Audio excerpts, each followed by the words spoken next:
what a pleasure it was having Matt on as always. You know, we love Matt. We hope he watches Succession. Jeez, I can't speak. But Nick, you know, we're alone now, so we got to watch. This is like the Oscars live stream. Hopefully it doesn't, a lot less than the Gronies, though. Yeah, but just as much fun. Yeah. Just as much fun. I mean, Succession's back. Thank God. We love this show. It's the final season, which we and the cast learned about at like the same time. Apparently. Yeah. But listen, I mean, good first episode. So obviously season 3, spoilers, guys, obviously if you haven't been watching Succession, but season 3 ended with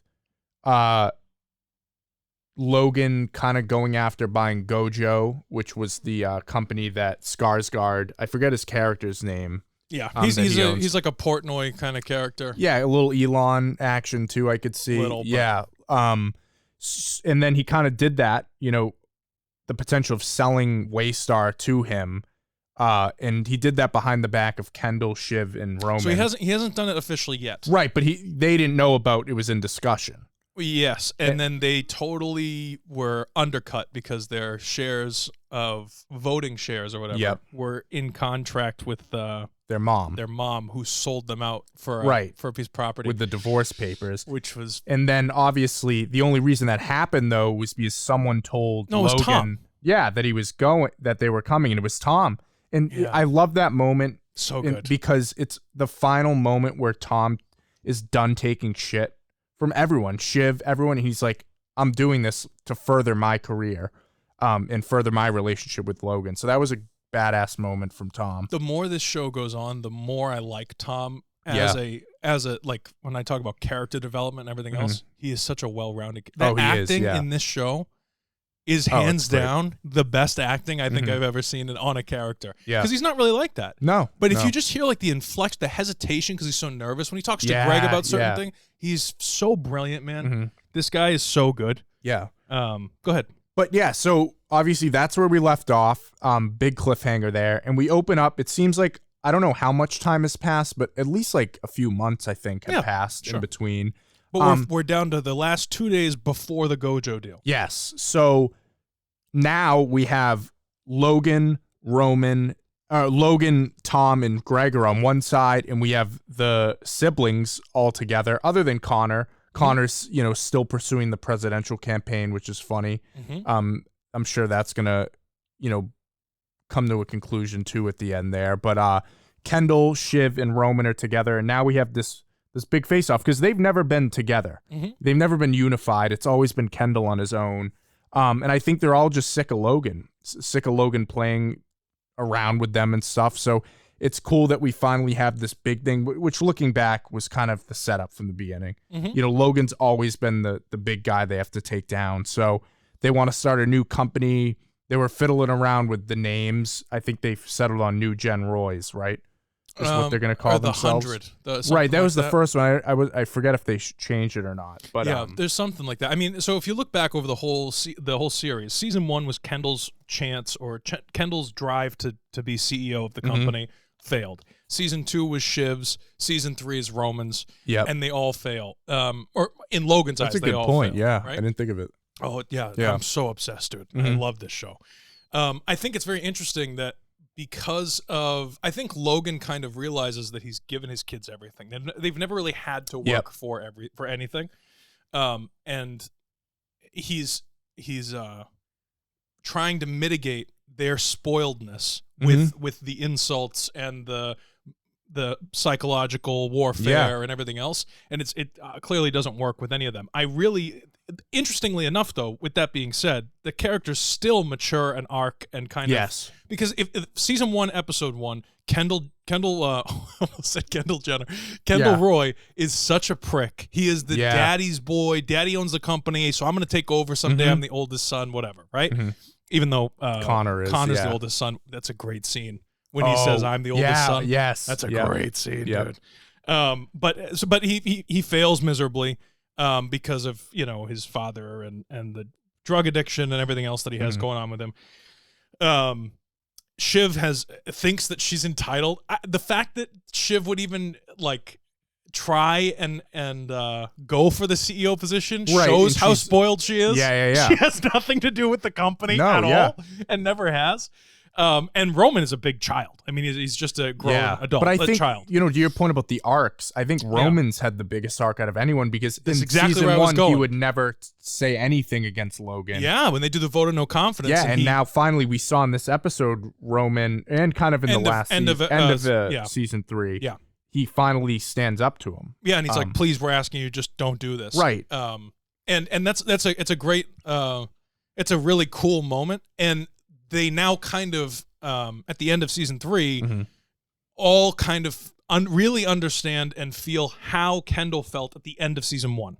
Yes. Like, I think they're all in the same, because if you look at Kendall in at the end of season 3, he's kind of just going around patting everybody on the back, going like, really? Yeah, like, I know, like, see, yeah. this is how it feels. So it's a very interesting moment for all 3 of them. Roman's completely destroyed. I thought it was great. Then we open up season 4, and Shiv and Tom are separated. Yep. Which is interesting. Isn't surprising. I feel like we saw that coming from the moment their relationship started, right? I mean, we always knew they were going to split up, I think, right? Yeah, I mean, they're an odd couple, to be frank. I think that I didn't think it was surprising because in the beginning seasons, Shiv is so dominant, and Tom seems to be incredibly submissive. There were a couple moments in this first episode where I was like, he's still that submissive, like it's still in there. Yeah. Like when he asks Logan about, if the marriage ends, like we're good, right? Right. Are we good? Well, because at the end of the day, he's playing for his spot, and that's always been but he's the thing. not stupid, right? So Logan's loyal to family over not That is family. true, yeah. But Gojo. I will say, though, that Greg has done a ton to gain Logan's support, because in season 3, with that whole thing when he was ready to go to jail, and Logan pats him on the back and says, "I'll remember this, when you offered to take the fall for the company." How funny would it be if Greg ends up running everything?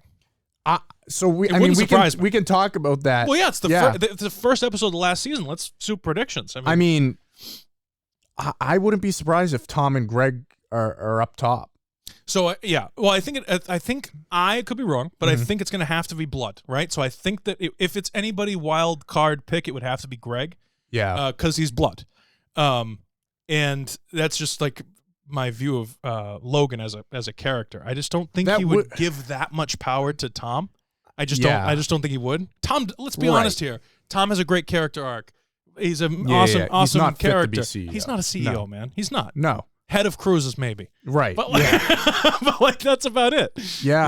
I mean, it's interesting. Greg is really coming into his own. When he stood up to about the date at this part, I'm obsessed, man. I'm sorry. Yeah. But like when he stood up to the lady about the date, when he's like, "Yeah, I brought a date," or whatever, and he's, "Oh, what's her name?" Da da da da. Yeah. And he's like, I'm like basically a 4th kid. You know what I mean? Or a 5th kid or whatever it is. Like, I'm family. Who are you? He would have when he was throwing up in season 1, inside the big dummy or big costume that he was wearing. It's just funny, and I feel like Logan's gaining respect for him too. For Greg, yeah. Yeah, especially when, like, obviously Tom lures him into telling Logan about him hooking up with the girl in the house with the cameras and stuff. But then when Logan he was laughing. He goes, "He told me I'm disgusting." Yeah. And when Logan and him have that back and forth roasting each other, I think he gets a respect out of them because he says those things to him without really fear. Yeah. Which is very different from Greg in season 1, like you said, who was like trying to say the perfect thing at every moment. It's so difficult to play that, I would say. Yeah. Like if you're casting someone and you're trying to find that awkward and I hear he's the opposite in real life. Oh, yeah. I'm sure he's incredibly intelligent, but to play that big, goofy, awkward, clueless person well, I mean, he just, and Tom too. Like I was saying, like they're so. And Connor too, kind of plays like a numbnuts too. Connor's really good. Yep. But I mean, all right. Can I tell you my prediction about Gojo? Well, or do you have a point? I just wanted to finish off on that Greg note about him being CEO potentially. Oh, go, yeah. It would fit into the, like, because at the end of the day, this show is a drama, and but it is a satire too. Sure. So like, I feel like Greg ending up as the CEO would like fit perfectly into that satire of this whole industry and stuff. So I hadn't thought of that, but well, he comes from nothing, right? Because his grandfather Oh, and his grandfather totally screwed him on inheritance. Right. Because he donated all of it to like some wildlife preserve or whatever. Yeah, Greenpeace. Very noble cause, but I'm just saying. Greenpeace, yeah. Yeah, and like it's gone, right? So now Logan and Greg are very similar in their storyline. That's a good point. Yeah, and Logan could see that and be like, this guy kind of made it on his own. Right. Now, with regard to this episode specifically and the current events that are going on. Well, it ends obviously with the new Gen Roys buying PGM. Or striking a deal with PGM. Yeah, and that's exactly the caveat that I was going to say. You're not wrong at all. Here's where I'm at. The thing is, they won't have the money to buy PGN 10 bill until Logan sells to Gojo. Is that a fact? That's the thing.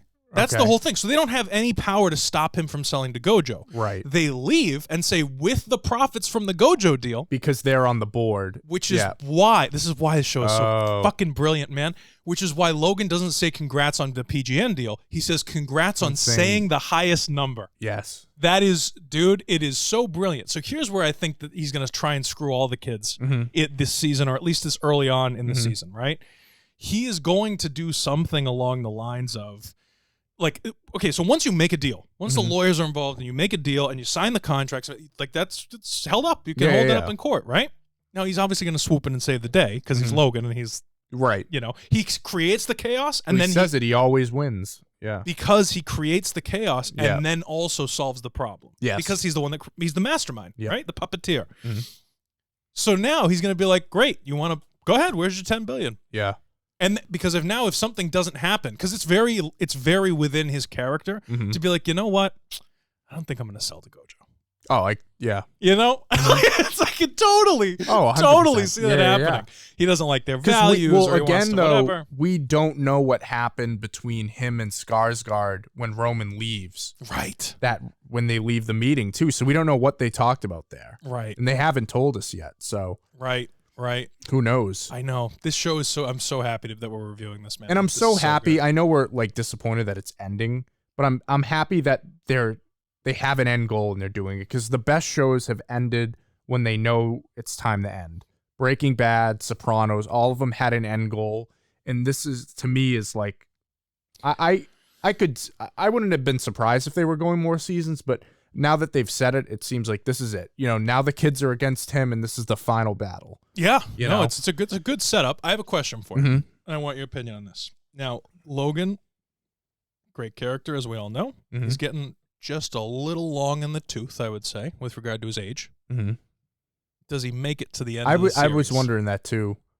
Does he make it to the end of the series? Because the whole show starts off with this guy on his 80th birthday. That's season 1, episode 1. Supposed to be 80. Yeah. Supposed to be 80. Has a stroke at the end of episode 1. And then he just had his birthday in this episode too. And throughout the whole show, he's had multiple health scares, multiple health problems, multiple things of like, I don't know if he's gonna make it. Do I think Logan will die at some point before the show ends? Yeah.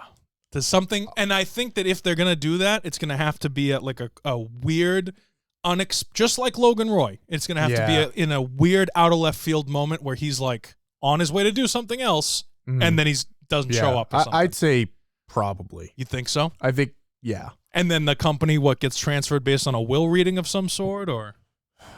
Yeah, see, that's the tough thing. Yeah. Where does it go? You risk disappointing people that way. I know. If it ends just like that. I mean, I'm sure they'll come up with some clever way if they do it, but you're right. They have like established that he's like aging and like feels like he's not 60. He's 80. Right. 85 at this point. Yeah. Something. I mean, he's up there. Yeah. I mean, you could be right. You could be honest. And it's not like the guy doesn't live a stressful life. 100%. Like insane. No, I would say that I'd probably give it like a 55% chance he dies. Interesting. Yeah. I would go just above. But yeah, no, I would be willing to bet money on this Gojo deal not going through in episode 2, because Skarsgård's he's not going to be the CEO. We know that. No, of course not. Oh, we knew that immediately. Because the only reason that you know that is because everyone who you think is going to be the CEO isn't. Right. That's the only way. Yeah, it's super interesting. And you know it's not going to be like Jerry It's not going to be like any of these other ones. Frank. It's not going to be Frank. How about the scene? I know we got other stuff to talk about, but how about the scene where he's saying "roast me"? The one you sent me the thing of? It's unreal. And Frank is just like, he's a tough nut to crack. So good. Meanwhile, Logan's pushed Frank around more than anyone, honestly. But they're afraid. Yeah. They don't know what to say. I know. And I think this kind of goes into a little bit, not to go completely off the rails here, but this goes into a little bit about what I mean when we're talking about, Star Wars and pushing the Baby Yoda over everything else. Hear me out. Yeah. He hired Frank to be the accountant. He's the CFO. He's the finance guy. Yeah. He's the whatever. You know what I mean? He's not the personality. Right. Logan's the guy you want the face of the company. And he goes, you know what I mean? He established the team the way that he did for a reason. He surrounds himself with numbers people. They're not the guys in front of the camera. You know what I mean? Yeah. From a company standpoint. Yes, man. So he's sitting there. Exactly. But also, like, they have their role. Yes. Yeah. So then you have somebody like Logan sitting there going roast. They don't even know what to say. Yeah. Right. Greg would never. Season 1, he would never have said anything. Yeah. And he goes, "Where are your kids?" It was so good. Yeah. Oh, it's such a good scene, man. So, in terms of Logan, You could even say I get the chills, RJ. you get the chills. Yeah. Listen, in terms of Logan, again, this is kind of off that, but like, we really don't know much about his past, and I've kind of loved that they've kept that vague. Can remember there's that one shot when they're at the Connor's home in the desert when the therapist is over, and that episode ends with Logan getting out of the pool, and you see the whip marks on his back. Do you remember that? Yeah. And see, that's all they have to say. Yeah. And then you learn so late. So you mean we don't need an Ellie backstory type thing? Yeah. I mean, but you know what? It's good because it's all we need. I love now that they went to Scotland in the other episode. Right, and they don't even answer that. You don't know what happened to his sister. Remember that? And somehow he feels responsible for whatever happened there. They pull up to the house and he goes, "Yep, it's still there." Yeah. Doesn't even get out of the car. Right. And I just love that they've kept that vague because I think a lot of this show is about how the childhoods have affected these characters, especially Roman, and how he acts now is like Kendall putting him in the dog cage and like all this stuff that's kind of built up. And then Logan's kind of coddled him too. I think part of the reason that the show is so relatable from a writing standpoint is partially because of that. So like you met me, right? Oh God, we're going on a couple of years now that we've known each other. Well, last January or something, right? That was before that. Really? It was before Thanksgiving. Yeah, because you were casting for. Oh, you're right. You're right. We're going on a little bit of a relationship. Yeah. Here. Wow. I'd have to like start splitting bills. Anyway. So but like when you met, you didn't know me before that point, right? We as the audience didn't know any of these characters before that point. So like when you start. But at the same time, when you and Matt or Sam talk about high school or high school days, right? I don't know anything about, but I can still laugh at it. I can still get the gist of the story. And I think that's really, with these shows, it's a really cool writing technique because it lends into this character and then it allows the audience to relate to it. To be like, oh, I've experienced something similar to that, or I understand where the character's coming from. Or in my case, I was just saying to you before we were recording, Logan reminds me a lot of my own grandfather. My grandfather's not Scottish, right? And he's not 2 feet tall. He's not a CNN, or whatever, 18, whatever. But just the way that he kind of operates, speak when spoken to. This is, that kind of deal. Very funny in a sarcastic kind of way. And he's the head of the household and all that stuff. And when you talk to my grandfather about his childhood, very brief. Not a lot going on there. He'll tell you about everything. When you ask my grandfather about his childhood, he starts at age like 19 when he moved out of his house. Which is kind of like Logan. If you ask him about anything other than that, he'll say we had Christmases in New York at my grandmother's house or in Rockport or whatever. And very few and far between memories before 18 years old. Then he meets my grandmother at 18, and the rest is like he'll talk your ear off for hours. But it's very it's super. I feel like a lot of older generations. But that's a credit to how good the writing on this show is because you can relate. It feels real. But I guess the reason I bring it up though is because in contrast you have The Last of Us. Which we've talked about every single episode. You've definitely been more critical about that show than me, but I definitely, Dude, look at the difference. No, I had been critical though of them saying too much too with the writing. Sure. Sometimes they don't leave as much up to the audience. I definitely agree with you on that. How many episodes do we get in succession, do you think? I would assume, I mean, the first 10? 2 seasons were 10, season 3 was 9, so I'm guessing 9 or 10. Yeah. They haven't said yet, but I mean, listen, it's a good start. I have no reason to believe they're not going to finish us off strong. So, guys, we'll be reviewing that every week, along with Mandalorian. But guys, also, as we announced last week, podcasts are up on Apple Music, Spotify, anywhere you want. You go in a car, you don't want to look at us for a little bit, you just throw it on in the car and but listen. You love our voices. Yeah. And review those too on Apple and Spotify too. That helps out a lot. We're trying to keep it as free as possible. Yes. You know what I mean? Like, we got to pay bills. All we need to do is listen to them. Mm-hmm. We can't keep the lights on for nothing, but we're not doing Patreon or anything like that. So subscribe to the channel. It costs nothing. And please listen to these on all podcast platforms. And really comment too, guys. Let us know if you guys watch Succession. Let us know what you thought of that episode. Let us know what you thought of John Wick, The Mandalorian, all this news we talked about today. A lot of big news. Listen, the podcast drops every Friday at 6 p.m. Sidelines on Wednesdays, and then we have the movie roulette, which we're reviewing American History X, which will be dropping on Monday at 12 p.m. Guys, so tune into that. Thank you for watching.